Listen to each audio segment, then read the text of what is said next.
All right. Good morning.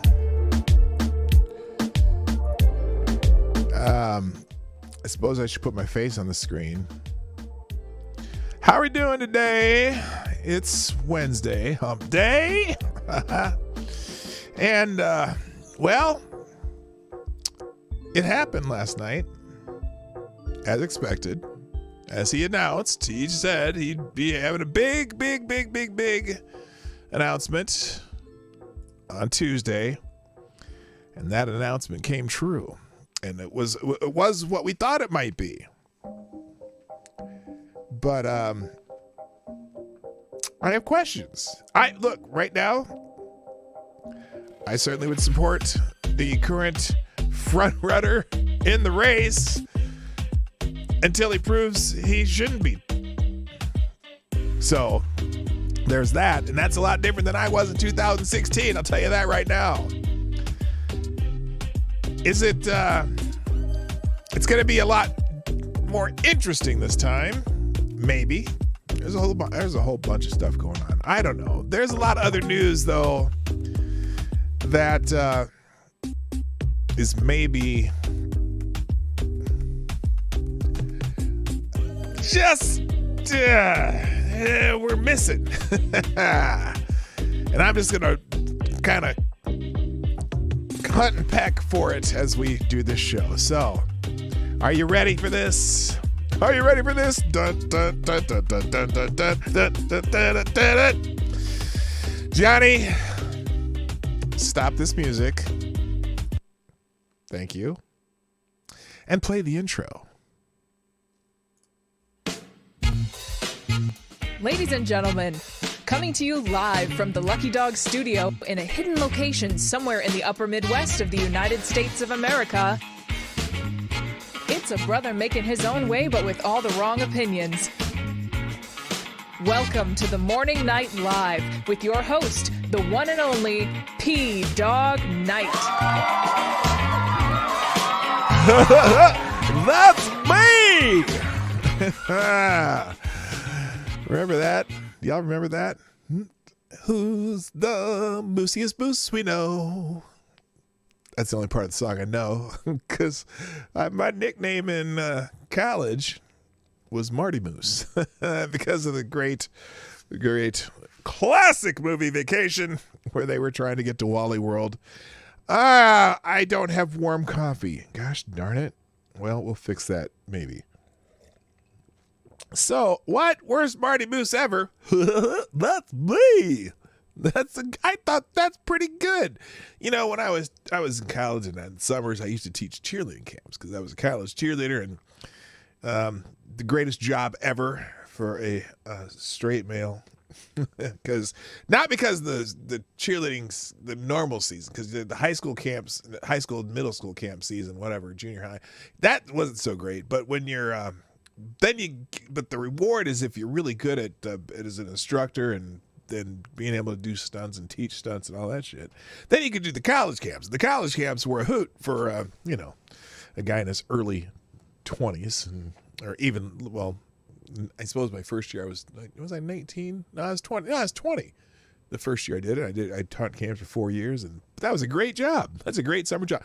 What the hell am I talking about that for? Anyway, good morning. Welcome to the Morning Night Live. I'm your host, Marty, also known as Dawg Knight on the internet, and welcome back to the Dawg Knight Channel, where we are celebrating the return of the most entertaining political candidate in my lifetime, and perhaps in all of history of all times ever. Donald John Trump has announced that he will be running again, or is running again, for the highest office in the land, the President of the United States, one that he has held already one time, and now has come back to, just to go at it again. And it's kind of wild. There's so much to this that. Just the way that some of the media has started this out. It's just weird. It's gross, and it's over the top, but clearly their whole purpose and function in life will be to make this the worst. Well, clearly they're rooting against Donald Trump. Will that matter? I don't know. I think, like I said, he is the candidate that I right now am supporting as the front runner in the race for the president of the United States. Now, Avocados Diablo, I saw what you wrote down there. It happening to be that he is the only person running for the president of the United States right now, and that is true. But that doesn't mean that if there were more people in the race, I wouldn't continue that support, because for whatever reason, as much as I believe that Donald Trump has his irregularities that perhaps cause consternation amongst many, and sometimes even myself, I have to look at what he actually accomplished when he was president of the United States. And that changed my mind in 2020, and I went out and voted for him. Because in 2016, some of you haven't been around that long, but I made this point that I voted for a rock in 2016. Not The Rock. No, not Dwayne Johnson. He hasn't ever run for president. No, I voted for a rock in 2016, and not IROC, like a International Racing Champions Camaro, or Iraq, like the country in the Middle East. No, a rock. I voted for the sweet meteor of death in 2016 because I thought that particular year of presidential candidates, I thought it was a disaster. I thought, I didn't believe Trump because I just known of Trump since the 80s, and I didn't get it. And then Hillary, holy shit, no fucking way. So I voted for the sweet meteor of death in 2016. Now, Donald Trump, for all his verbosity, is that a word? Verbosity, whatever, and flair and flourishes and everything else, as a actual getter of things getting done, I gave him a 100% score, and that's why he earned my vote the next time. Even despite the fact that so many people hate him and gunning for him and blah, blah, blah, I learned to respect the actual job he did and learned to ignore the bluster. So we'll get it. I'm going to get into that soon. I promise. First of all, thank you, Scott W. Out of the box with a big 763 the super chat. Thank you. No message, but I appreciate that. And then again, the big bullet, and this one actually has a message. Thank you, Scott W., who says Trump needs to sell some more vaccines. He hasn't hit his quota yet. Well, that's one issue where things get dicey with my support. I think he needs to. I don't know what he's going to do about that. That's not a good point. That's what there's. Look, I am not saying that he's perfect at all, and I think he might have.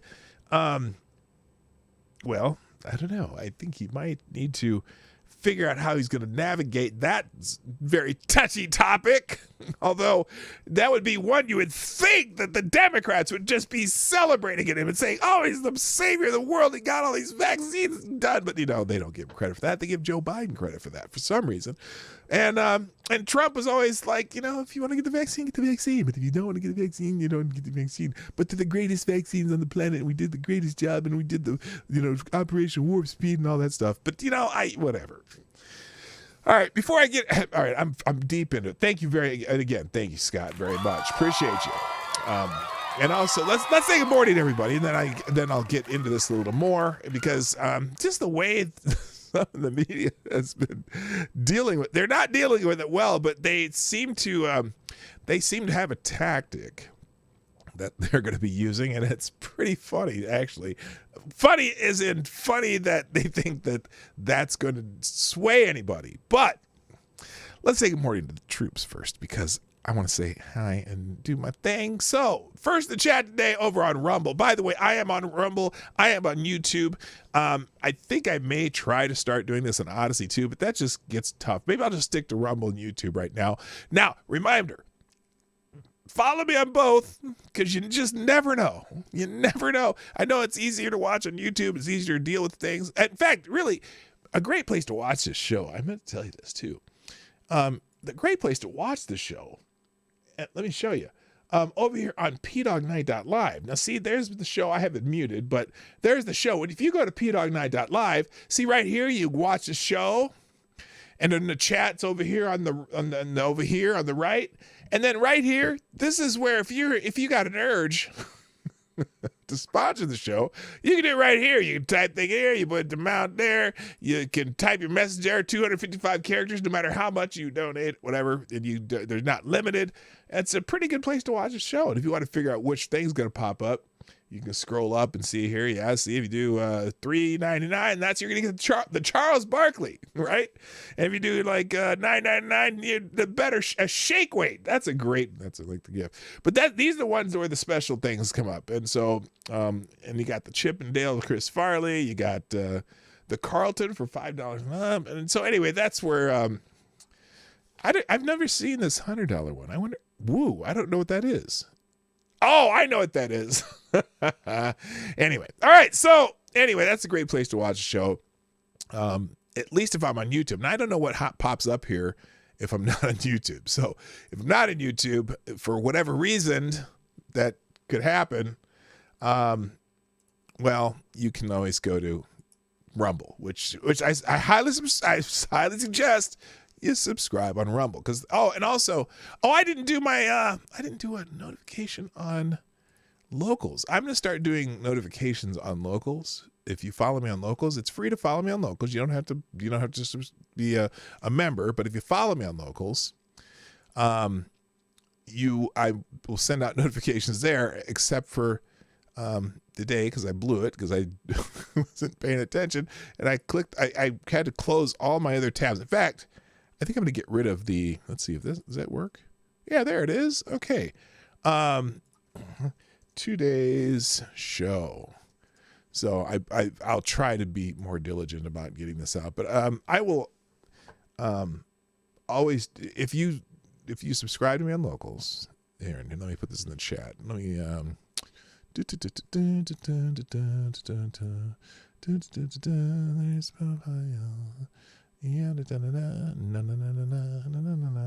here's a link to the locals. It's in the chat below too. If you go into the link tree, you can click locals. That'll be a place where if I ever disappear for any reason, I will not disappear from locals. So, that's how YouTube does me sometimes. I won't disappear from locals. That'll tell you where I'm at. That'll tell you if I'm streaming on Rumble, if I'm putting up videos on Rumble, if I'm putting it on Odyssey or wherever. Locals is the place to know. And eventually, if I do have some, if you become a member on Locals, so it's $5 a month or it's like $50 a year, whatever. I'm gonna do some exclusive content over there eventually. I mean, I'm getting to it, but this is my alternative to using Patreon or Subscribestar. I'm going to use Locals for that purpose. So if you want to do a regular time sponsorship of the show, you can do it by signing up on Locals to follow me there, and then you're going to get. I'll do some exclusive Locals live streams. I'll put some exclusive content there, just to make it interesting. So enough of the pitch. Let's say good morning. First in the chat on the Rumble side is Avocados Diabli, who gets the bell. Also, good morning to Simon Wolfwood, Mike Savage, Blarg, Furry Kitten, what's up, my man? And Sully 209. Nice to have you here on the YouTube side. Avocados Diabli is still the first in the chat. Also, good morning, Tyler Alexander, Simon Wolfwood. What did I do here? Rotten Corpse, Aaron Meredith, Mike Savage, Blarg, Scott W. Actually, NM, I don't care. I never wrote anything again anyway, so do whatever. Okay, gotcha. And let's see. Chicago Mike's here. Scott W. Wait, I just said Scott W, didn't I? See? Attack Alpaca, good morning. Ty Alexander, I said that already. Jaeger Pony, my favorite Canadians in the house. Nice to see you. Jesse Leon, welcome back. Also, good morning to Rick Ashbringer. Unacceptable Views, what's up? Higgs in the house, nice to see you. Say hello to Cindy if she's in the background there. Simic Magic, and that's about everybody, isn't it? Is that everybody? Am I missing anybody? Oh, why are you so angry? And Cracked are in the house. Jethro Hetero, that's looks like, and Tall Person, what's up? Hoi! Hoi to you too, Tall Person. All right, top of the news today is the fact that Donald Trump has announced that he's running for president of the United States again. He announced his 2024 run. America's comeback starts right now, according to Donald John Trump. Former President Trump announced his 2024 campaign for president on Tuesday, setting up a possible rematch against President Joe Biden. I doubt it. In fact, my prediction at this point, is early stage of the battle that's about to show up, is I think Donald Trump will still get the nomination. He's the big elephant in the room. No pun intended. Well, it's kind of intended. But I think he's going to be running against Gavin Newsom. I don't know why I think that. I don't think in fact, I still don't believe that Joe Biden's going to finish his term as president. I made that prediction almost on day one of his presidency, that somewhere in the middle of next year, there will be a reason Joseph Rahim Biden will step down. Or, well, step down's an interesting word. Step down is a very interesting phrase. He will be, there'll be a reason he will no longer be president of the United States.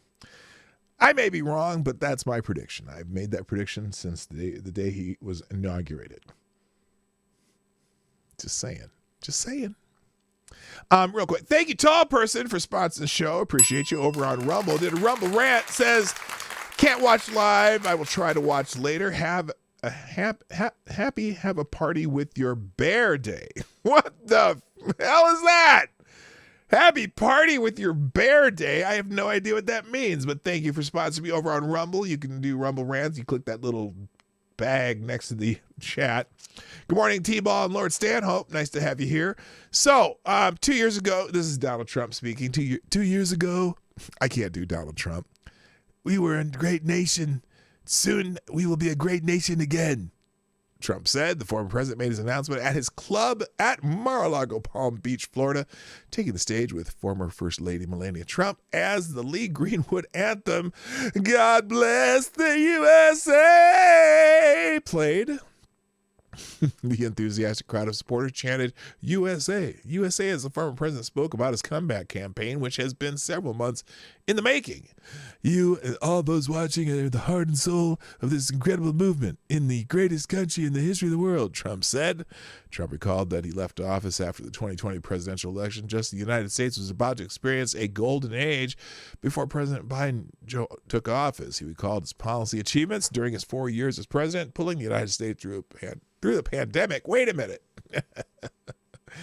That's the one place that they're going to try to just destroy him on, is the pandemic. And it's kind of, it's a double-edged sword, because, you know, those vaccines were part of the program, which Democrats love. And now a lot of us, not so much.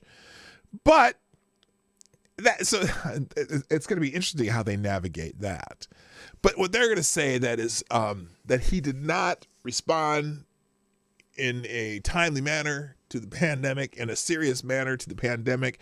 And I just got to wonder how because everything, and there's people saying this. There are people on tape saying this, that everything that the advisors asked him to do, he did. Are people in those high echelon of those advisors that during the beginning of the pandemic that said on video, well, he did everything we've asked him to do. And then the other question is, well, now that we know so much more that we know, that we knew then, should he have kept following those advisors? So he's going to get criticism on the right for certain parts of the pandemic, and he's going to get criticism on the left. It's very interesting. Tall person. What? You either have a party with your stuffed animal or a hairy gay man. Okay, that's a party with a bear day. Yeesh. Good morning, TC. Good morning, Real Wade Nation. Gaming on Twitch. Nice to see you. I'm worried about Trump again. I am too, but until... Trump, okay, wait. Trump, DeSantis, state of righteousness. Biden, Harris, state of dementia. Oh, that's funny. I just, like I said, I'm supporting Donald Trump as the current front runner of the people who are running. And I'm going to leave it at that. I want to see what happens. I want to see how this pans out. I want to see if DeSantis runs. Maybe DeSantis won't even run. I know that there are people like Mike Pence who are thinking of running. And someone talked this morning about a possible Pence-Haley ticket. Now, I like Nikki Haley, but I don't think a Pence-Haley ticket would be very exciting for anybody. I think there's a lot of people who like Ron DeSantis. In fact, he's polling at about a distant second behind Trump, right? Gotta fix Jay Pylon's in the house, who says gotta fix Arizona, Pennsylvania, Nevada first and foremost. True. That is the truth. Anyway, as he was recalling his policy achievements during his first 4 years as president, pulling the United States through a pandemic, again, that's what he said. I think he probably should just downplay that whole section, but he's going to get hit with it, so it doesn't matter. He will find a way to tout his achievements even on that matter, because that's what Donald Trump's good at, okay? Trump also, let's see, inflation was non-existent. Our southern border was by far the strongest ever. True, the border, holy shit. The border since Trump left is just brutal. They just letting everybody getting through. Everybody got to get through. Trump also recalled his historic effort to place economic tariffs on China, which he argued angered Chinese leaders and maybe even inspired them to try to affect the election results. Ooh, interesting. I gotta be careful talking about any election shit. Many people think that because of this, China played a very active role. Okay, I'm staying away from that line. Trump also referred to the relatively peaceful nature of world affairs when he was in office. True. China, Russia, Iran, North Korea were in check. They respected the United States, and they respected me. I knew them very well, he said. That's another thing. Listen, do you think, again, I ask this question often, and it's usually the same answer comes out from everybody. Do you think Russia would have invaded Ukraine if Trump would have won in 2020? My opinion is that they would not have. And the fact that also Kim Jong-un, whatever, the little North Korea guy, the rocket man, right? Would he be sending test missiles all over the friggin' Pacific if Donald Trump were in office right now? I doubt it. Would the Chinese be saying to the president of the United States, to his face, we don't respect you, like they did to Joe Biden? No, they wouldn't, because everyone thinks that Trump is just a little bit crazy up there, and he doesn't pull punches, and I think they respect the fact that he is I was going to say a masculine man, but just someone that is going to tell him straight, hey, look, I know you think you got a lot of weapons. Like he said, like he told the rocket man, oh yeah, you're testing some missiles and nuclear shit, right? Yeah, we got a whole bunch of those, and ours actually work.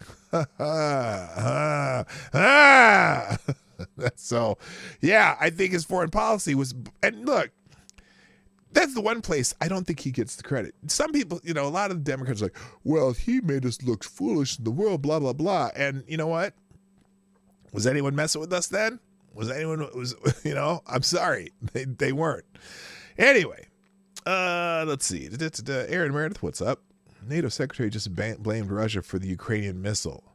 That's weird. That's weird. Good morning, Chad. What's up, Chad Lemoyne? Good morning, Marty. Y'all pay your bar tab. Huh? What bar tab? Hi, Jen T. Also, I'm not sure what that means, Chad, but thank you. Thank you for sponsoring the show. All right. So let's see. Trump referred to the deadly explosion that took place in Poland just hours earlier, suggesting that it was likely a rocket from the Russians that had landed over the border. He criticized Biden's leadership, arguing he was leading us to the brink of nuclear war, a concept unimaginable just 2 short years ago. True. That's for Joe Biden and him. Trump described the country under the leadership of Biden as a nation in decline and a failing nation where Americans were experiencing pain, hardship, anxiety, and despair. The country's been destroyed before our very eyes. Under Biden, he said the border had been invaded by migrants, illegal immigrants, smugglers, and criminals. In order to make America great and glorious again, I am tonight announcing my candidacy for the President of the United States, Trump said. So that was that. Straight Sith Mail, what's up? Damn, Marty, I'm trying to get you more super chats. I appreciate that. Yeah, and that's great. I love it. Sorry, Chad, I just didn't understand the message. Y'all pay your bar tab. Yeah, ladies and gentlemen, if you'd like to help us pay our bar tab, be more like Chad and do super chats and or Streamlabs. The Streamlabs link at the top of the chat. Thank you, sir. I do appreciate you, brother. All right. So anyway, I was gonna let me take my face off here because there was a very interesting phenomenon regarding this announcement. Now, there's a couple people talking about this too, and this is I just opened up my Twitter feed, which was fascinating here. And look here, and here's Jen Psaki. Jen Psaki, not to be confused with the warm cup of liquor, which is a sentence I probably shouldn't be talking about with Jen Psaki. She says, for anyone who needs to hear this, Trump announcing he is running for president does not have a legal impact on investigations. No one at the Department of Justice watched that speech and ripped up all the work they've been pursuing. I'm curious what work they're pursuing. They really, it's amazing. Wait, everything, okay. They're doing this January 6th thing, which I'm going to talk a little bit about that a little bit later. I'm not sure what they think they're pursuing. I just don't. Joe Walsh, the former Republican, who, this is hilarious. He's running. He'll win the nomination. There's no fucking way we can let him anywhere near the White House again. Rest up. So there's some people getting ready for war on Donald Trump, not worrying so much about the war in Ukraine. My brother, Hotep G's, everyone here starting to pay attention to the banks. A missile lands in a small country. Uh-oh. Yeah, about the we'll get to there's so much today. I may not get to all of it. And then here's Zelensky yesterday. Terror is not here. Let's see what this says. Дорогі українці, сьогодні ворог здійснив черговий масований ракетний удар по нашій країні. He's speaking in a language I don't understand. Here's what he said though. Zelensky yesterday, terror is not limited to our nation's borders. Russian missiles hit Poland, NATO territory. This is a Russian missile attack on collective security, a very significant escalation. We must act. Now, this is fascinating. This is fascinating because now it seems as though, and it doesn't, what's weird is not in the what's happening section over here. It kind of seems as though these missiles that hit Polish sovereign territory may not have been from Russia. Now, I don't know 100%, but let's okay, here's what we're going to do. I'm going to go into the Explore tab. I have tons of tabs open, but I really, really, really need to look this up. If this is even trending today, it should be, but it's not. Oh, God. Twitter 2.0 is trending. Oh, we'll come back to that. Trudeau, Tiskar, MAGA, Make America Great Again, Great Again. Maybe that's what that means. Let's see. Where's the missile? I want to find some stuff on the missile. Ukrainian. Let's try this. We're going to try that. We're just going to go to the Ukrainian tab. Oh, shoot. I got to be very careful. I can't put these on screen until I know that there's no illicit things on there. Remember yesterday when a Ukrainian missile hit Poland and Zelensky immediately blamed Russia and used the incident to try to pull Western governments into a global nuclear. See, because Poland is a member of NATO. This is Matt Walsh saying that. Remember yesterday when a Ukrainian missile hit Poland and Zelensky immediately blamed Russia and used the incident to try to pull Western governments into a global nuclear war. Facts. Here, let me scroll down. I got to be careful here because you never know what's going to show up. I might get some Ukrainian, booty juice in here.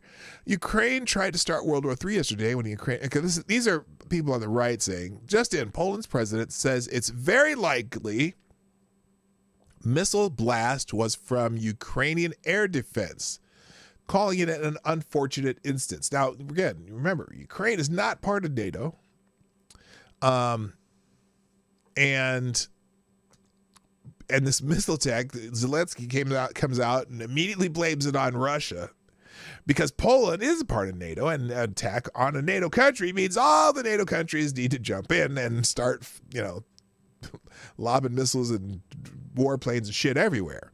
But apparently, let's see. Okay, they're fine there. Let's see. Who's Ursula der Leyen? Now, it's interesting because depends on who you ask. Now, this is yesterday, 18 hours ago. Ursula von der Leyen, who's she? She's the president of the EU Commission. She says alarmed by reports of an explosion in Poland following a massive Russian missile strike on Ukrainian cities. I extend my condolences and my strongest message of support and solidarity with Poland and our Ukrainian friends. So, again, what we're starting to figure out is that the missile might have been a defense, a missile defense type missile that, as the Russians were doing strikes in in Ukraine, and the defense missile kind of went off course and ended up in Poland. Fascinating. Prosobiec. Now that Kevin McCarthy is a speaker-elect, we must have accountability for the fact that Ukrainian officials spent the entire day lying to the world about missiles that hit Poland. Interesting. Kim.com. NATO needs to act. This is a Russian missile strike. This is a very serious escalation. Put Russia in its place. Terrorists. This is what Zelensky said about the missiles that hit Poland. Now we know that these were Ukrainian missiles. Stop supporting this lunatic. So there you have it. Very interesting. Very, very interesting. Oh, by the way, remember I said how some of the media reported Donald Trump getting ready to run for president. So the Washington Post, here's how they reported it. Twice impeached former President Donald Trump, 76, who refused to concede the 2020 election and is the subject of multiple criminal investigations, is running again in 2024, increasing the likelihood of a potential rematch with President Biden. Okay, again, I think that going to need a fact checker because I don't believe that Joseph Biden is going to be running again in 2024. Because he will not be the president of the United States. But, and this person nailed it. Word. But anyway, Joe Biden, a dementia-addled pathological liar and failed first-term president with a crackhead whoremongering son who peddled influence to corrupt Ukrainian oligarchs and communist Chinese spy master to get 10% for the big guy will run again as president. That's the same energy, isn't it? Oh, Kyle Becker went savage. So anyway, yeah, at NPR, I wonder if I have NPRs. That was a good one too. Let me see. NPR. Let's see if they're not trending, but I'm gonna look it up. NPR, because here's how NPR. Let's see. Here it is. Here's NPR's version of this. Breaking. Donald Trump, who tried to overthrow the results of the 2020 presidential election and inspired a deadly riot at the Capitol in a desperate attempt to keep himself in power, has filed to run for president again in 2024. Holy shit. Oh, the media is going for broke. Brian Taylor Cohen, this is how you write a headline. Thank you, NPR. Hey. It doesn't seem like that little 5% of government funding that NPR receives, I don't think they need it anymore because they just basically are, they're a mouthpiece for the Democrats. But anyway, it's going to be that kind of a race, people. I'm just telling you. If it is Trump and Biden in 2024, holy shit, people. That will be some entertaining shit. I'm not so sure. I'm just, God. Do we have to? Oh my God. Anyway, but look, again, I'm in right now. I'm supporting Donald Trump. And someone will have to prove to me that that's not the best thing. Now, let's see how some other people covered this. Daily Wire, third time's a charm. Former president who have tried again. So this is interesting. On Tuesday, President Trump joined a small club of former presidents who have sought re-election after leaving office. Trump's third bid for the White House is a cause for controversy, both inside and outside the Republican Party. Oh, goodness. Daily Wire. Bringing the heat. The former president is beloved by his base and reviled by his opponents in almost equal measure. And after a disappointing showing in the midterm elections, many Republican circles believe Trump is too polarizing of a candidate to win. After the catastrophic COVID lockdowns, the riot of January 6th. You mean, oh, this is Daily Wire. That's why they're not calling it an insurrection. Many Republican circles believe Trump is too polarizing of a candidate to win. Oh, I already said that. And the defeat of many Trump-aligned candidates in 2022, they consider him damaged goods. Look, they did not.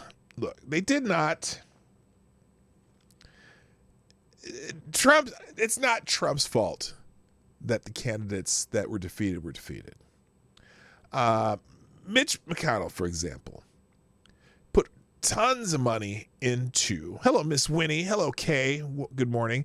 Mitch McConnell decided to defend a Republican Senate seat from another Republican in Alaska, rather than maybe supporting candidates in Arizona, Pennsylvania, and Nevada, well, I can tell you why, and I know exactly why it happened. Because, in particular, the candidate in Arizona was not going to vote to keep Mitch McConnell as the Senate majority leader or minority leader, whatever, the GOP leader in the Senate. That's the only reason. And so he wants his power, but doesn't give a fuck about Republicans. He doesn't give a shit about what them. And that's one of the reasons, by the way, one of the smartest things I think Trump did yesterday, and very explicitly so, said that you need to go down and people in Georgia need to vote for Herschel Walker. I think it's Hello, thank you, whoever that is subscribing. I cannot pronounce that name, but welcome to the show. He said to support Herschel Walker, and he's going to stump for Herschel Walker, and that will now. There's a weird thing about the way they fundraise for that annoys the shit out of me because you get these. I've never given money to any of them, but I get these things that say, "Oh yeah, you give money to make sure that Herschel Walker wins." But if you're giving it through this candidate, which candidate Trump's doing, and a couple others, but then if you put it in, you have to go down and make sure you change the dollar amounts because it automatically defaults to Trump getting 90% and Herschel Walker getting 10% of whatever you donate. I'm like, stop that shit. You need to get Herschel Walker in there, even though I think Herschel Walker's not the greatest candidate on the planet. But McConnell, I don't think, is going to push to have Herschel Walker win that seat. I think McConnell is so worried about his own power and his own establishment. And McConnell's going to be one of the people, too, who is... I don't think McConnell is excited about Donald Trump running at all because... they just get a lot of pressure from the media. You know, McConnell doesn't get great media anyway, but, you know, they like to suck up to media, and the media is be savage to him if he helps out Donald Trump. So anyway, fuck Mitch McConnell. The turtle got to go. Real quick, thank you, Black Hebrew Israelite. That's nice right. to see you here, by the way. And with a dropping a small bullet in the Streamlabs side of the ledger. You are the new Streamlabs Superstar sponsor of the day. Thank you. Black Hebrew Israelite says, Ukraine has been trying to start, WWE. I think you meant WW3. Try to start WWE, then get NATO to join the offensive against Russia. Yes. That's right. NATO needs to act to cut off weapons, money, and supplies to a diminutive neo-Nazi dictatorship. Okay, That's right. Maybe Putin was right. Just stay out of it. That's right. All right. Well, thank you, thank you, Black Hebrew Israelite. Yeah, boy, the friends we make when things get weird, right? I mean, now granted, it's not, look, he's not a neo-Nazi because Zelensky is Jewish, but, you know, they have the Azov people over there in Western or Eastern Ukraine. I don't even know what to make of all that. By the way, good morning, Bishop. Good morning, Scrappy. I just noticed y'all in the chat. And Miss Winnie. I said Miss Winnie earlier, didn't I? I think I did. Yes, I did. Anyway, so here we go. Okay. Trump's third bid for the White House is a cause for controversy both inside and outside the Republican Party. The former president is beloved by blah, blah, blah. That is unlikely to stop him from trying as he has beaten the odds. Well, we already know he's trying because he has announced. Maybe, when is this from? Is this from yesterday? Well, they waited too long. Anyway, historically, though, former presidents have not performed well. 4 have attempted to make their way back into office. 3 of them have failed to receive their party's nomination. Only 1 succeeded, while Grover Cleveland is the famous success story. The other would-be Democratic comeback candidates.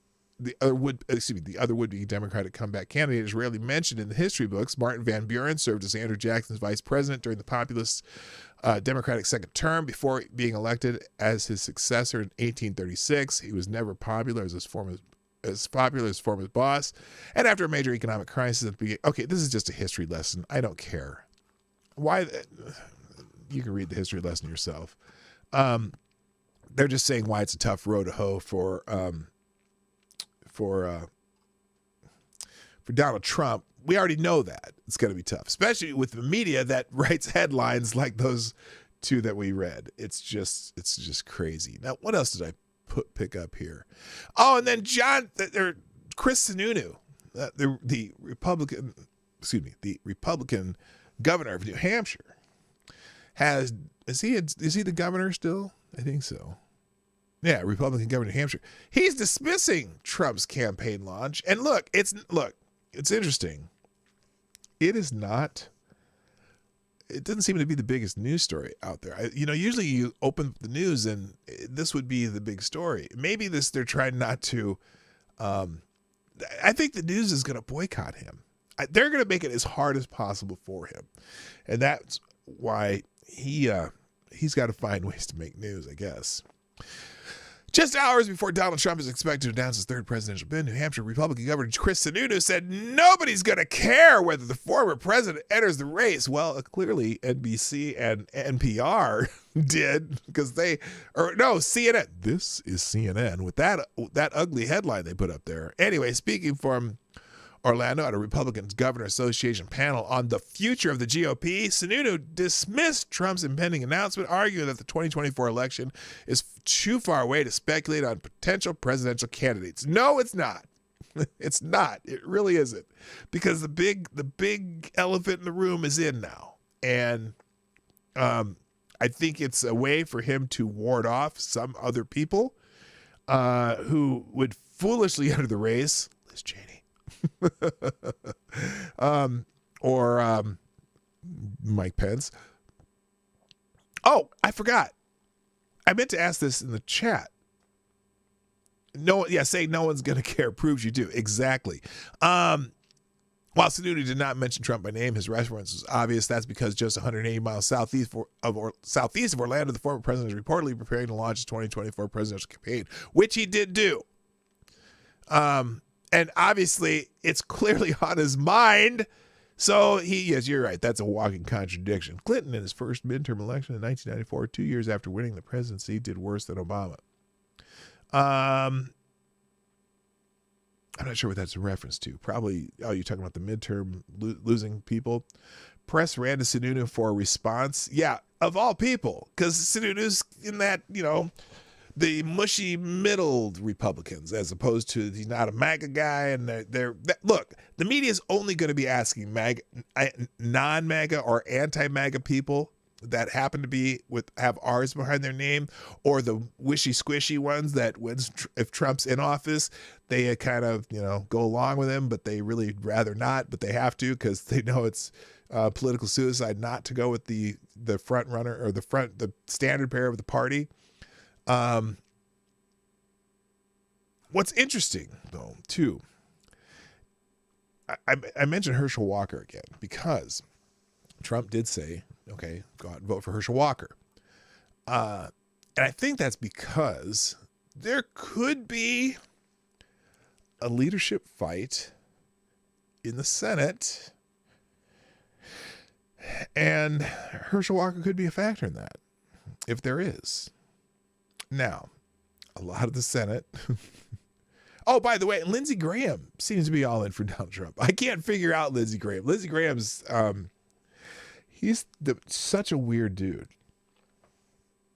But he seems to be all in for Donald Trump. At least in a way.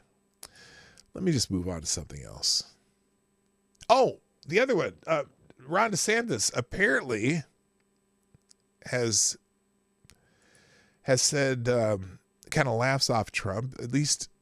Okay, then this is interesting because they're trying to set up this fight between DeSantis and Trump. And I would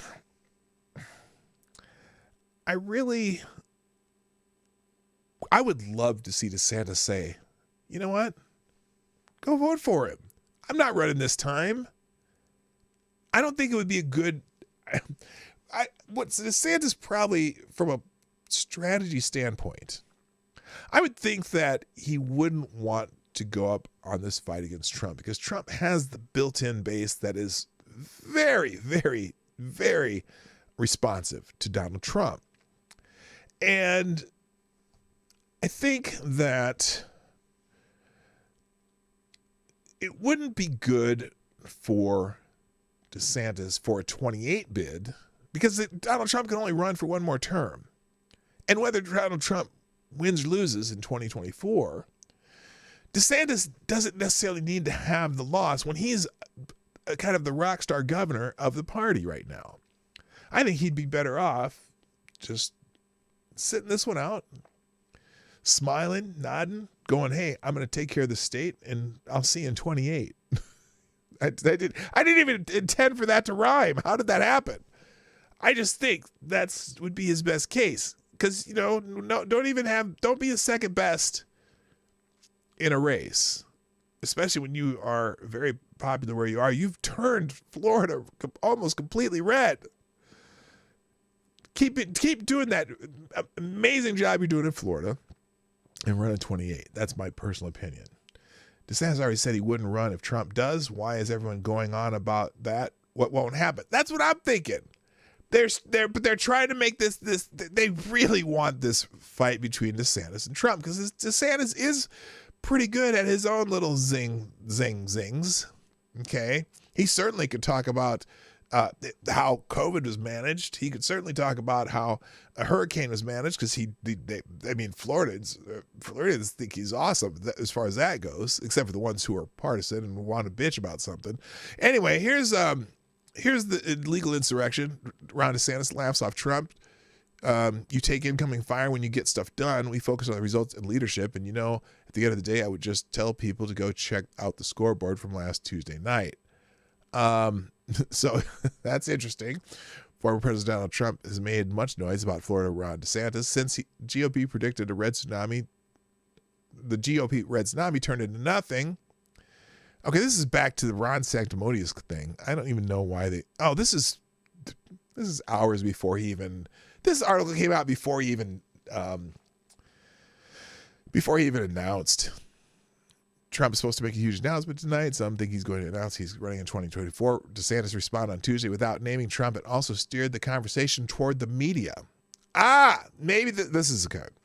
So DeSantis said, I don't think any governor got attacked more, particularly by the corporate media, than me over a 4-year term. And yet, I think what you learn is that that's all just noise. And really, let's just let him do his own words.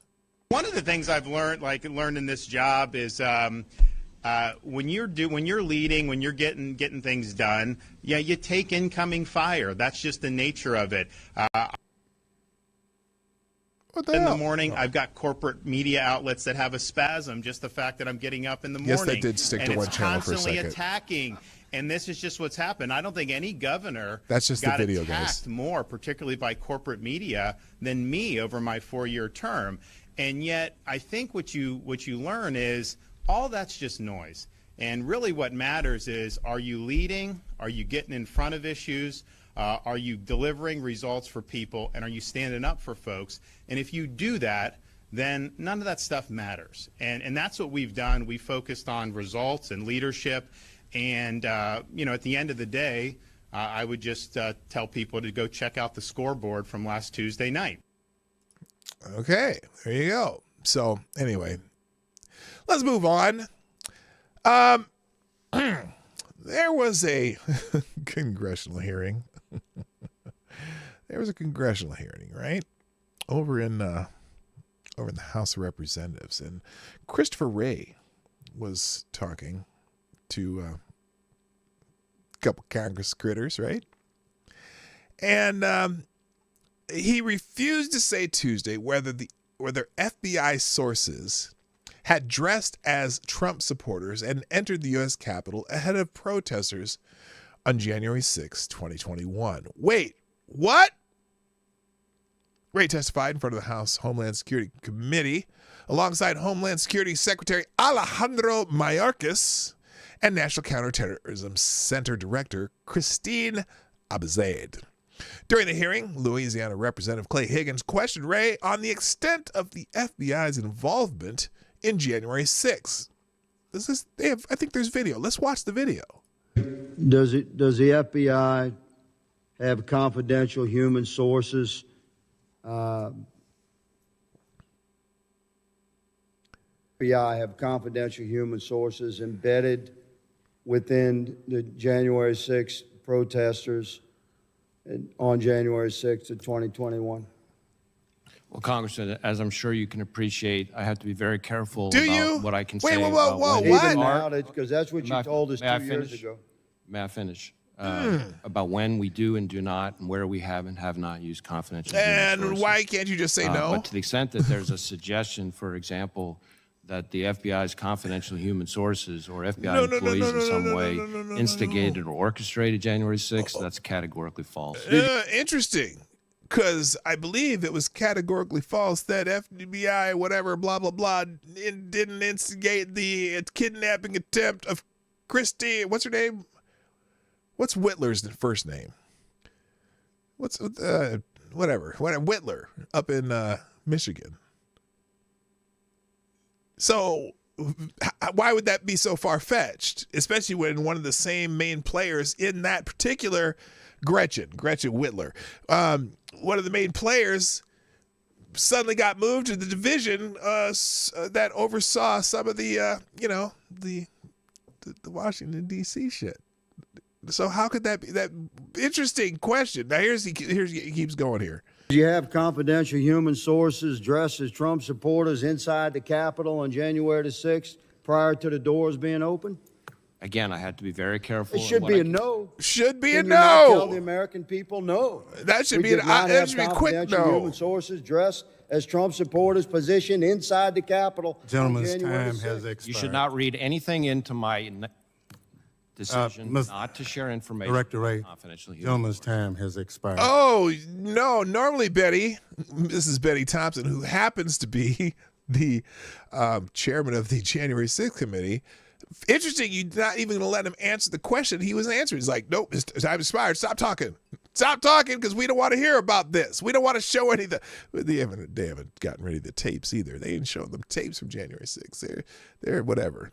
Anyway, so there's a lot more in that article, but that's interesting. That's an interesting no you had there, Christopher Ray. Or excuse me, non-no. Now, there was a whistleblower's report.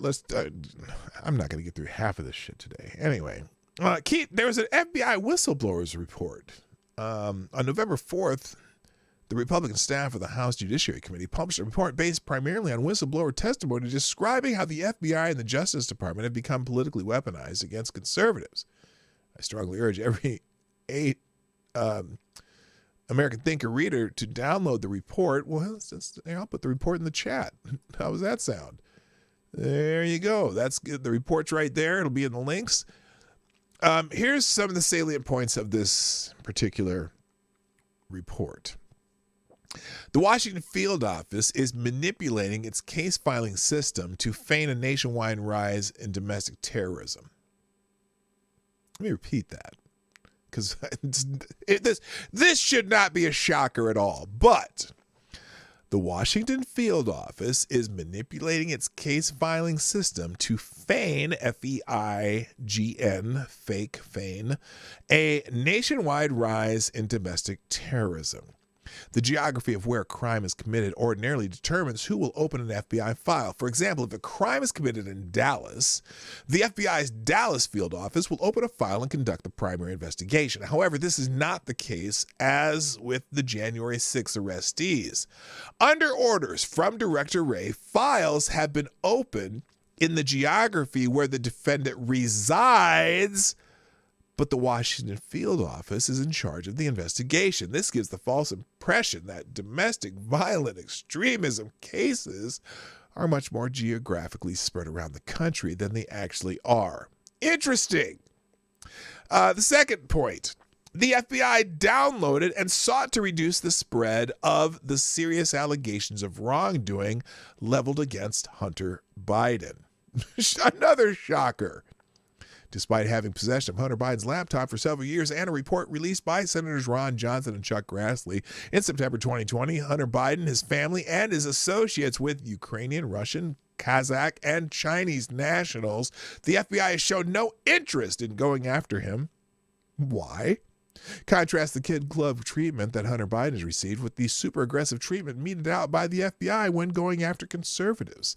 There is also, remember the FBI raid on, what's the dude? Steve Bannon was one of them.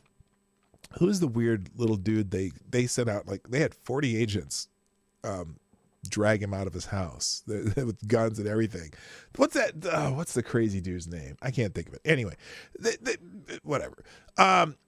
This is also evidence that the FBI sought to limit negative stories about Hunter Biden on social media. Mark Zuckerberg has stated that the FBI agents visited Facebook headquarters before the 2020 election and said they believed that many of the stories about Hunter Biden were Russian disinformation. Third point, Attorney General Garland issued a memorandum that inserted federal law enforcement into local school board meetings. On September 20th, 29, 2021, the National Board of School Board Association sent a letter to President Biden equating concerns, parents voicing their opinion at school board meetings with domestic terrorists and urging the Biden administration to exercise its authority under the Patriot Act. On October 4th, 2021, just 5 days after the NSBA letter, Attorney General Garland issued a memorandum that directed the FBI and the U.S. Attorney's Office to address purported disturbing spike in harassment, intimidation, and threats of violence at school board meetings. Now the cool thing about that was in relation to London County, Virginia. I think the school board there, they flipped 2 of those school board seats in this last election to, let's just say, people who believe in parental rights. I'll just leave it at that. One investigation, the FBI field office interviewed a mom for allegedly telling a local school board, "We are coming for you because she is a gun owner." Oh my God. In another case, an FBI field office opened an investigation into a dad opposed to mask mandates. Really? An FBI investigation because he's opposed to mask mandates? Come on, man. Come on, man. In another case, an FBI field office opened an investigation into a Republican state elected officials after a state Democratic Party official accused them of making online terroristic threat by politicians against school board members. This complaint also came into the FBI through the National Threat Operations Center snitch line. It alleged that one Republican official incited violence against school board members by expressing displeasure with school districts' vaccine mandates. And another example, the Justice Department and FBI conducted an unprecedented raid on a former president's home. Well, we know all about that. Oh, I was thinking, I forgot his name. Stone. What's his name? Roger Stone. That's what I was thinking of. We'll skip that one. The FBI is also purging employees who refuse to align themselves with the leadership's political ideology. They're cleaning house. So anyway, the politicized FBI from the FBI whistleblowers report. We need more whistleblowers in the FBI. All right. I'm already out of time, and I'm not even a tenth of the way through. Anyway, that report, the whistleblowers report, it'll be in the links here. Here it is. FBI whistleblowers, what their disclosures indicate about the politicization of the FBI and the Justice Department, Republican staff report, Committee of the Judiciary, U.S. House of Representatives. So, and there's an executive summary that has all those parts in there. But if you want to look at the details, I strongly suggest it. Oh, by the way, does anyone know the answer to this question? Anybody? Oh, in the chat, I forgot. I want to hear some names. Who do you think, if Donald Trump gets the nomination, who do you think should be the vice presidential candidate for President Trump? Because I'm pretty sure it wouldn't be Mike Pence. And who would you like it to be? There's 2 different questions. Who do you think, or who? No, not who. Who do you think it should be, and who do you think it will be? That could be. There's 2 different questions. Would and like is the answers. Like and will. Like and will. Who would you like it to be, and who do you think it will be? And you don't have to answer both. Just you. Sean Penn. Hell no. Except it's Wolf. Okay, I gotcha. Anyway, where was all the right-wing political violence that Democrats warned would plague the midterms? Because they like to say, "Oh, there's going to be violence and this and that, blah blah blah." This is a great article in the Federalist. I don't have time, but it does ask a very great question. For example, here's some of the concerns they had before. Concerns of violence grows as election day nears, proclaimed NPR. A spiral of violence and fear is creating angst for many voters ahead of the midterm elections, wrote NBC News. Donald Trump's big lie was stirring rage-filled conservatives who were going to take out their anger on poll workers and voters, or so said the fearmongers. The riot at the Capitol on January 6, 2021 was just the beginning of a red wave and blood and terror, they told us. However, none of that happened. Instead, the left brought the 2022 midterm elections the big scare, driven by an overheated corporate media and a Democratic Party that used its usual media tools to help them save democracy by scaring the hell out of voters. It's a good article. You can read the rest. I'm just going to go through headlines now because I'm out of time. So here we go. Biden proposed a plan to address diesel shortages, which, if he's going to address diesel shortages, damn well it's just going to make prices go up. They'll probably pull it from gasoline and whatever. He's proposing a plan that would require fuel suppliers to maintain a minimum amount of diesel fuel in their inventories this winter to stave off severe shortages and prevent extreme price hikes. However, it could create a demand surge and drive up already high prices, according to Bloomberg. If you think of a solution that Joe Biden is coming up with, it's going to be exactly the opposite reaction to it. So anyway, Kanye West, Elon Musk ticket. Oh, shit. Carrie Lake, maybe. Rand Paul, maybe. Say, I wouldn't mind Rand Paul. Larry Elder, no. I don't know. No. I like Larry Elder, but no, he would not be a good vice presidential candidate. Rand Paul, sure. Ron Paul? Wow. Ron Paul. That'd be interesting. DeSantis, no. That's not going to happen. Look, like I said, I want DeSantis to run in 28 and have 8 straight years of Ron DeSantis. And I'm not confident. As much as I'd like for Trump to be the nominee and win, I'm not confident. They're just too much shit that can happen. They're those scales. Whoo boy, they be putting thumbs and foots and earlobes and everything on the scales to beat Trump. Carrie Lake, I don't know. I would like a girl with a nice ass. We will get one with a big ass instead. I just don't know where that came from.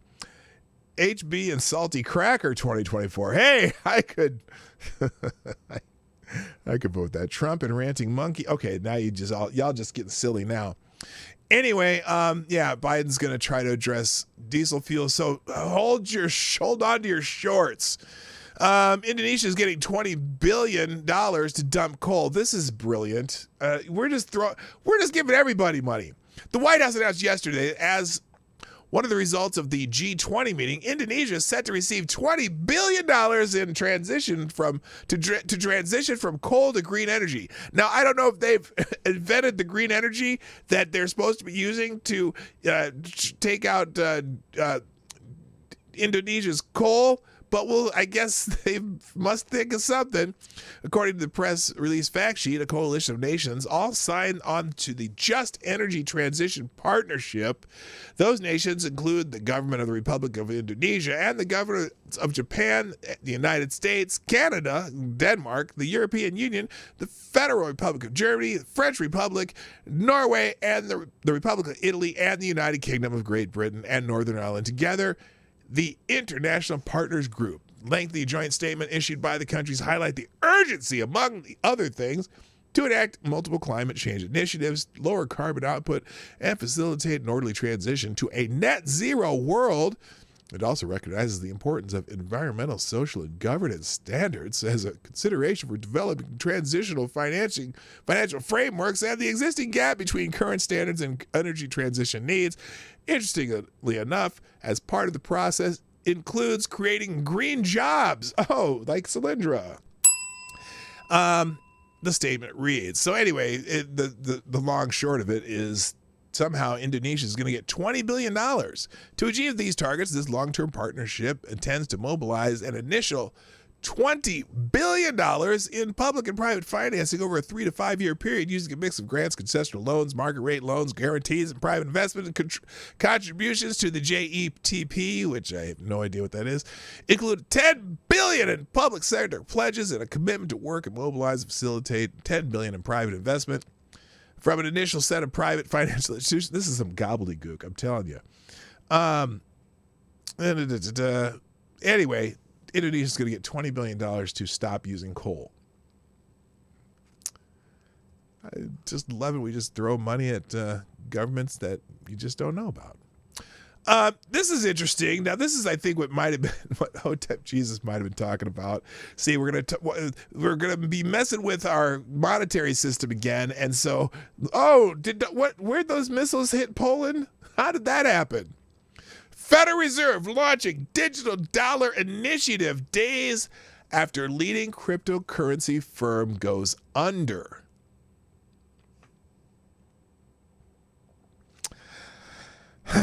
Wow.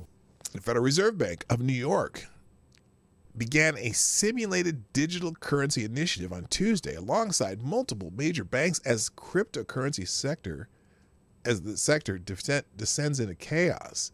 The digital dollar simulation, which is slated to last for 12 weeks, will experiment with a concept of a regulated liability network, a concept for financial market infrastructure that would facilitate digital asset transaction that connected deposits held at regulated financial institutions using distributed ledger technology. According to a press release from the Federal Reserve Bank of New York, analysts will test the feasibility of payments between financial institutions using tokenized assets.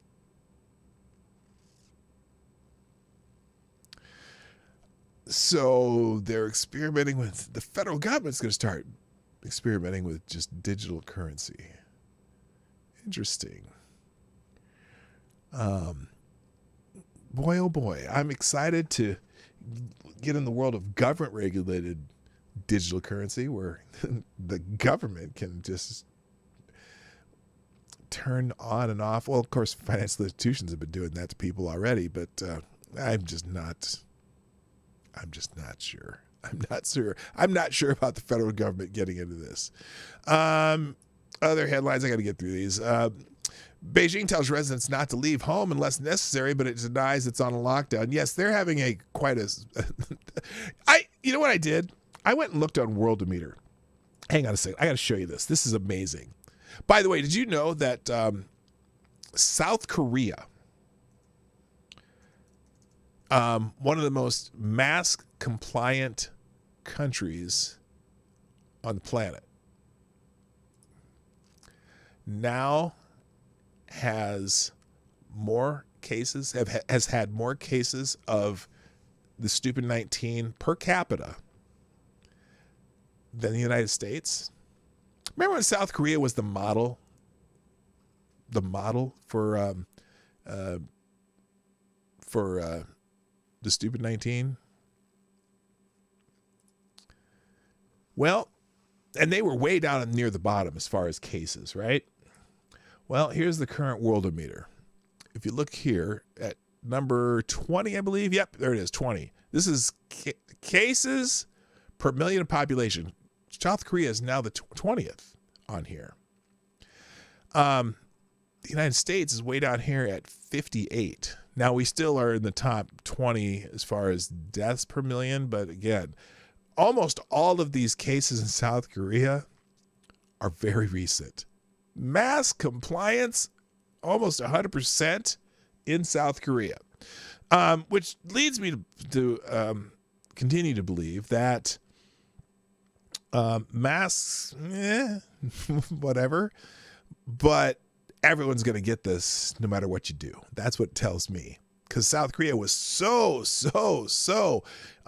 careful. Soko was the first country to identify the biological weapon. Yes. Now, but I did want to, I found something very interesting on this. So let's go back to just the total cases again. And the United States has had the most total cases. India is number 2, blah, blah, blah. But I want to show you down here. Look who's last on total cases as I scroll down. Oh, this isn't it. It's, let's see. No, I think it's cases per million. Last on cases per million, none other than China. China right here. China. Okay. There's a cruise line, the Diamond Princess is below China, cases per million, and then whatever this is. But this is Western Sahara, because they've had a total of 10 cases. China claims that they've only had 277,043 cases. Put any number in the chat if you do not believe that. Any number. I don't care, because I'm not giving you a yes option. I'm not going to give you a believe it option. Put a number in the chat if you do not believe this. I don't believe you, what's the Will Ferrell says in that stupid thing, in that meme, the I don't believe you meme. I don't believe you. Holy shit. Anyway, okay,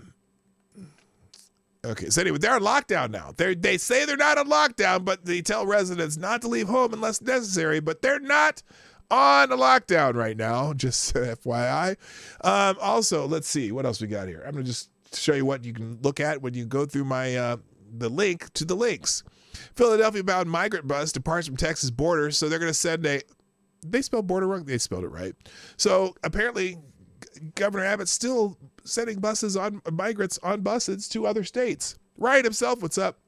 He's sending buses to other states. This time he's sending some to the city of Philadelphia, the city of brotherly love, the sanctuary city of Philadelphia. Since April, Texas' busing strategy has successfully provided much-needed relief to our border communities overwhelmed by the historic influx of migrants caused by President Biden's reckless open border policy, said Governor Abbott.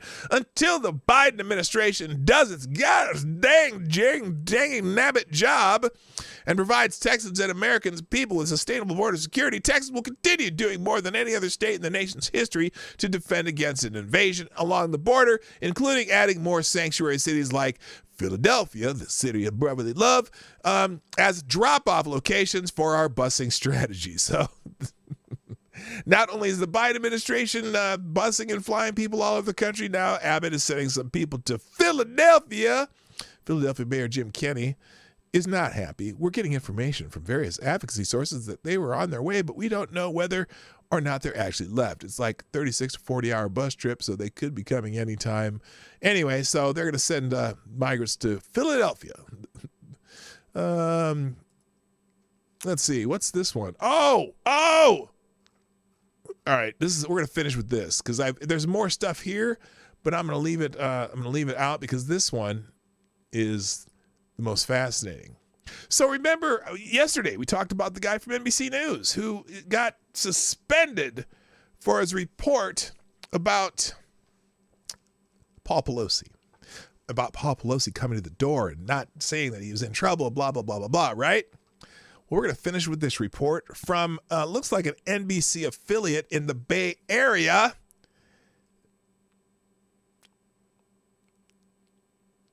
Wait for it. Let me change this. I'm going to go full screen on this because this is fascinating. New information tonight on a story that we've been tracking, the attack on Paul Pelosi, the husband of House Speaker Nancy Pelosi. Our investigative team looked into why state and federal prosecutors each describe one specific detail of the police response differently. Yes, because they're getting conflicting reports, right? Senior investigative reporter Begad Shaban has been checking with his sources to try and clear it up. Now, remember, this is an NBC affiliate. Remember the guy that said yesterday, the guy who said that we made the report for NBC and they put it up, and then they took it down saying, oh, this is not to our reporting standards. Well, this is the local NBC station in the Bay Area. It's now, and you've got some answers, Begad. Well, just this all has to do with the moments, seconds, really, just before who Paul answered Pelosi the door? was We want to know who answered the door. Inside his who answered the door? Home. Now, there continues to be contradicting accounts of a relatively simple question. Who opened the door that night when San Francisco police arrived to the Pelosi house? Now, the Department of Justice says the two officers opened the door. How? How did they open the door? Remember, this is just a wellness check. This wasn't like someone with a warrant. Wasn't. Why would the two officers on a wellness check? Why would they open the door? Wouldn't they knock and just wait? Did someone say, "Hey, come on in"? Why would they do that? That's according to a federal indictment filed earlier this week. Federal indictment, yes. But the San Francisco District Attorney's Office, in another court document that was filed earlier this month, the local District Attorney's Office said Mr. Pelosi opened the door with his left hand. So the question is, what really happened? According to a source familiar. The local District Attorney's Office in the filing said that Mr. Pelosi opened the door. Wow. Oh, by the way, I think there's body cam footage too. Familiar with the investigation, who personally watched the police body camera footage from that night. Officers knocked on the door of the Pelosi home, then backed away. And the video clearly shows Paul Pelosi open the door with his left hand, just like what was noted in the documents filed by the DA's office. Now, also as written. Now, the question is, why did NBC News pull the coverage with that fact? Could it be that powerful people sometimes have sway with the media? Could it be that powerful people would like a narrative to be thought of rather than sometimes the facts? Oh, what else do they got to say? Written in the DA docs. The source tells us the body cam video shows officers having a brief conversation with Pelosi and David DePape. That's the man accused of breaking into the Pelosi home, before DePape starts beating Pelosi with a hammer. We reached out to the Department of Justice for an explanation on its differing account of this seemingly innocuous issue of who opened the door, but it's so not far we have somehow not it's not innocuous However, to them. I did get to ask San Francisco DA Brooke Jenkins directly about another issue many people are wondering about earlier this week, based on her office's account of Paul Pelosi opening the door. The case has certainly garnered a fair share of conspiracy theories about what actually happened that night. As part of your investigation, are you able to shed any light as to why Paul Pelosi didn't run out of the house towards police officers when he was able to actually open the door for them when they arrived? What I'm not able to do is to speculate or try to place my what Nancy Pelosi told me to do is not to answer your questions. Opinions on why someone acted the way they did in any case. All we have is what happened. Really? Didn't Paul Pelosi answer that question ever? Did anybody ask that question? Did any of your investigators ask that question? Why didn't he run out? Was he reacts to situations differently, and he will one day need to explain, right, to potentially a jury someday why he did what he did, and what thought process was going on in his mind. But certainly we know that all victims of crime respond very differently under the stress of the situation, and I don't think it's fair for us to place what granddaughter we believe, will lose a tooth. Monday morning quarterbacking. All right, Bagat, I got to ask you this because, I mean, in what? the end. I got to ask you this. Bagat. Is that his name, Bagat? What the fuck is going on? That's the only question I want answered. Does it really even matter whether he opened the door or the guy opened the door or the police opened the door? I mean, how does that change? Why would they cover it up if they did open the door then? Why would someone at NBC News get suspended for reporting that fact? The scenario, if you move away just conspiracy theories. Yeah, I mean, the reality is right now, Jess, we have no reason to believe that it matters at all. And that's why our source, who has seen the police body camera video, can't understand why federal investigators wrote that officers opened the door, because they say the video shows officers didn't. But when two police agencies give slightly different accounts of what happened in this kind of high-profile case like this one, it just feeds into conspiracy theories, and that's what we're seeing right now on social media. People inventing crazy stories. Okay. Oh, well, I'll let him finish that sentence because the rest of us are just conspiracy theories. I haven't, all I've reported was the facts I know. And I said, what did I say? A couple days after it happened, and I said we get the real story when. Did I tell you about this? I said when are we really going to get the real story? I said sometime long after the midterm elections. Then we'll get the real story. They might even show the body cam footage. Who knows? But anyway, that's fascinating, and enough of him and enough of everything else, because I got to go. But, ladies and gentlemen, there are a couple bonus stories in the links. In fact, here's the headlines. Police arrest a 15-year-old for allegedly catfishing fellow students, threatening to expose explicit photos of them. That's not good. Biden Treasury Secretary pours cold water on Dems' hope of a Musk investigation because there's no basis for it. Also, Google agrees to a $391.5 million settlement on location tracking. I bet you not a single one of us is going to get a dime from it. Michigan School District removes pornographic books after Muslim community outrage. Remember those reports in Dearborn, Michigan? Well, they're pulling they're removing the middle school pornography that they have in the pornography cartoons. They're removing them.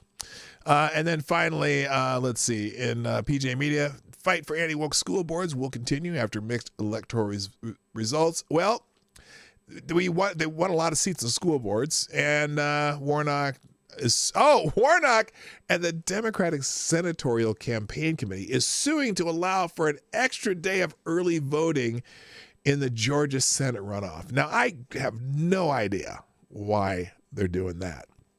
So, anyway, that's it. I'm gonna finish that. But Gunfox. Gunfox 61 did a super chat and a story on Newsbreak. This is a good. You know what? I don't have time. I'm gonna do it. I'll do another stream this afternoon, maybe. Maybe I'll do this one tomorrow. Thank you, Gunfox, for the $10 donation. I apologize for not getting to the story, but this is an important one. Voters in Oregon pass strict gun control measure and declare healthcare a right. Fascinating. Basically, what the Oregon voters have said that when you say healthcare is a right, now in our country we have a little bit different view of this than other countries, obviously. But when you say healthcare is a right, that means someone is required to give you healthcare. That's interesting. That's an interesting concept. I'm curious. And then they also voted for a gun law measure that will surely be struck down by the Supreme Court. We'll get into that tomorrow or maybe later today if I have time. Ladies and gentlemen, I got to go. Thanks for being here today. I appreciate you. Hit the like button, share, hit the plus button on the Rumble side, smack the little fist thingy. And if you would be so kind, share the stream after it's over. And if you're watching a replay, put a comment in the comment section because, that'd be good. But 36 people here now, 26 likes. Get on it. Anyway, I got to go. Thanks, everybody. My name is Dawg Knight. And I'm out of here. Bye-bye. Hey, this is Dawg Knight. And thank you for watching today on the Dawg Knight Channel. If you have an observation or remark you'd like to make about this video or my channel, I absolutely welcome you to write it in the comment section down below. I really look forward to hearing from you. And before you go, if you like what you saw but you're not already subscribed, please make sure you hit the subscribe button and definitely click that bell that pops up afterwards so you'll be notified when I post new videos or when we go live. I broadcast my live show, The Morning Night Live, Monday through Friday at 10 o'clock Eastern, 9 o'clock Central. A special thank you to all the supporters of this channel who share our videos on social media and who make donations through Streamlabs, YouTube, Venmo, and Cash App, which are all linked in the description down below. Thanks again, and until next time, I'm Dawg Knight, and I'm out of here.